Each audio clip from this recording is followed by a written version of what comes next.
Hello,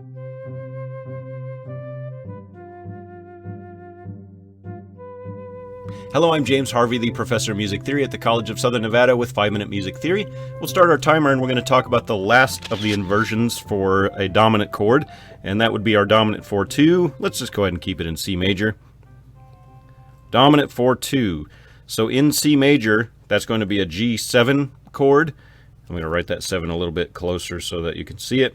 And the 7th is going to be in the bass, which is F. So the thing that's unique about this, because the 7th is in the bass, it needs to resolve down by step. Now notice, I cannot resolve that down by step to a tonic in root position.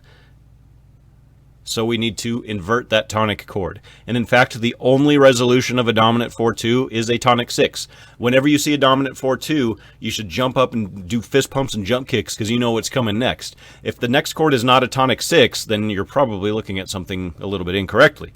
It has to be a tonic 6. So we have now our 7th resolving down by step in the bass. Now we just need to voice the rest of the chords. Let's do the outer voices first. We've done the bass. First chord is a G7, so I need a G, a B, or a D. I think the B is probably going to be the most reasonable one here, although D might not be a bad option as well. Now B is the leading tone, so that's a tendency tone. We don't have a choice about how to resolve that once we write that B in the outer voice. It has to resolve up to a C. And then we do inner voices. So that first chord, we still have left a G and a D in that chord. So I could put the G in the tenor voice and the D in the alto, or I could do it like this. In fact, yeah, I have two pretty good options like this.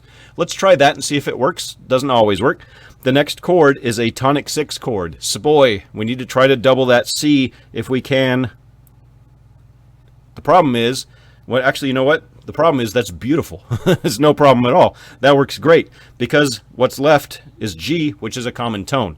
So not only did we get our nice strong seboy doubling, the S doubling of the seboy, we resolved our 7th down by step, we resolved our tendency tone up by step, and it looks beautiful. You see that there's not much motion at all. There's nothing more than a step.